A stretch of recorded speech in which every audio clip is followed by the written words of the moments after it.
Hello, good morning. I'm Tatanong. Ang MMM Philippines ay may sinasagawang isang nationwide challenge na kung saan magpapaalaala sa atin ang kahalagahan ng pagbibigayan na walang hinihintay na kapalit.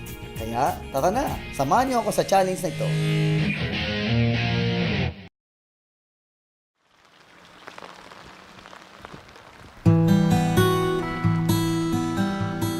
Yung asa, may bago dumating ako ng motor. Bago dumating ng motor, no? O, sige. Dito sa challenge nito, ako naman ang nagulat. Lumalapit ako sa bahay, nakita ko parang walang tao. And then nakita ko lang yung aso, may tali, kaya medyo hindi naman ako kinakabahan. Ngayon, nung yumukod ako doon sa harapan, naghihintay ako kung may lalapit. Ilalapag ko na sana yung timba. Nagdadalawang isip ako dahil kasi andun yung aso eh. Pero nung ibababa ko na yun, may lumapit, doon ako nagulat. Lumabas yung si Manang, siguro nanay yun. Sa amin po, nakatuto. Ayun, salamat po.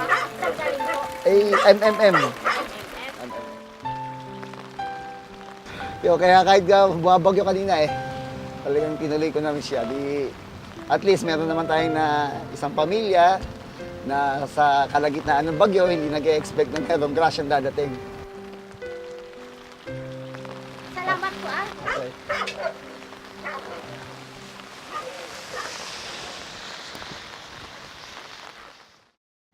Kaya tinatawagan ko mga kasamahan kong si Alan Castillo, Ligaya Resner, Charlie Higgins, Maria Loretta Lozano at Abraxas Tago. Umulan, umaraw o kahit bumagyo pa, hindi tayo titigil sa pagbibigay nitong grasya na mula sa MMM.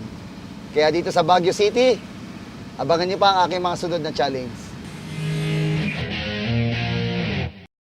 Okay, napansin yung challenge na ginawa ko kanina. Ngayon, ang kinaganda niyan, magkakaroon pa tayo ng isang contest. Dahil kasi yung video yung isasubmit nyo ay pwedeng manalo. Pero titingnan muna natin siya kung siya ba ay malinaw.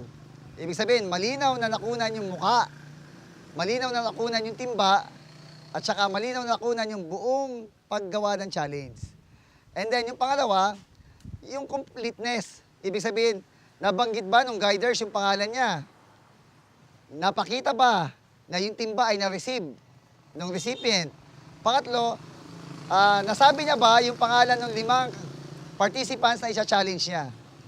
And then yung pangatlo, titingnan din natin, yung sa YouTube, yung number of views, kung sino yung pinakamarami.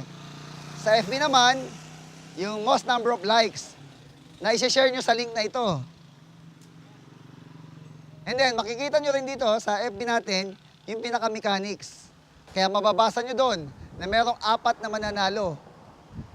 Okay? Yung number 1 na mananalo ay makakakuha ng $200. Number 2, $150. Number 3, $100 at saka yung pang-4 ay $50. Kaya inaanyayahan ko kayo mga guiders, participants na sumali dito. Huwag natin sayangin itong binigay na opportunity ng MMM Philippines na makatulong tayo at the same time, manalo rin tayo. Okay? So ako dito, si Tatanong, together we change the world.